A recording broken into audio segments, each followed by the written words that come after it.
Fantasy Philosophers is brought to you by fantasy-info.com.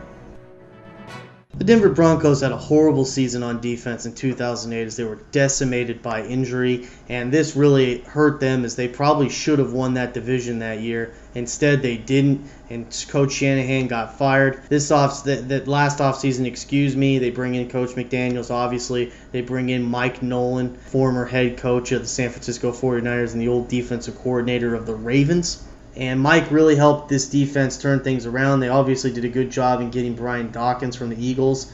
He was very influential, as he always is, on defenses, and he pretty much inserted himself in as the natural leader of this defense right away. Early in the season, obviously, they were having tons of success. As they started out 6-0, they seemed like world beaters. You were starting to wonder, boy, this defense, can they just be stopped? Are they going to be like the number one defense in the league this year? Well, again, in the second half of the season, they started crumbling. They ended up being one of the worst teams against the run. They were still strong in a lot of other categories, but against the run, they were exposed as they had a smaller up front set in their 3-4 system. So this offseason, they go out, they get Jamal Williams, they go out and get a couple other big, beefy defensive ends to help play a more traditional 3-4 defense. Now, in Jamal Williams, obviously old nose tackle with the San Diego Chargers, he missed all last season with an injury, so we're going to have to see if he's going to come back and be the kind of guy that he's been in the past. I find it interesting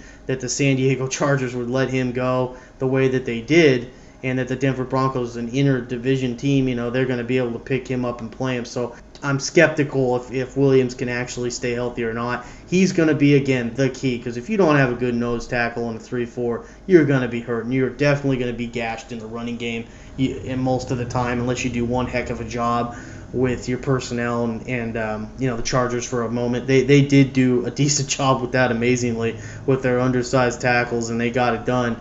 And that can happen, but still, usually you would like to have a guy kind of like a Williams that can just play that bigger style on the nose tackle in the 3-4. So with the Broncos, I wouldn't be surprised if that defense comes out hot. They start out well. Remember, they did, though, lose Mike Nolan, their defensive coordinator. He went to the Miami Dolphins. That's another concern that I have with them, is that he's not going to be there to kind of watch over that defense. But still, they're going to have a solid secondary with Dawkins and Bailey. And they also have, Elvis Dumervil there, so there's a very nice guy off the edge for sacks and turnovers and whatnot. And obviously they have beefed up that front line, so those are good things. For more fantasy football information, go to fantasy-info.com and sign up for our free e-newsletter. Good luck in your 2010 Fantasy Football League. As an added bonus, the Fantasy Info guys will include their 5 secret tips for success in fantasy.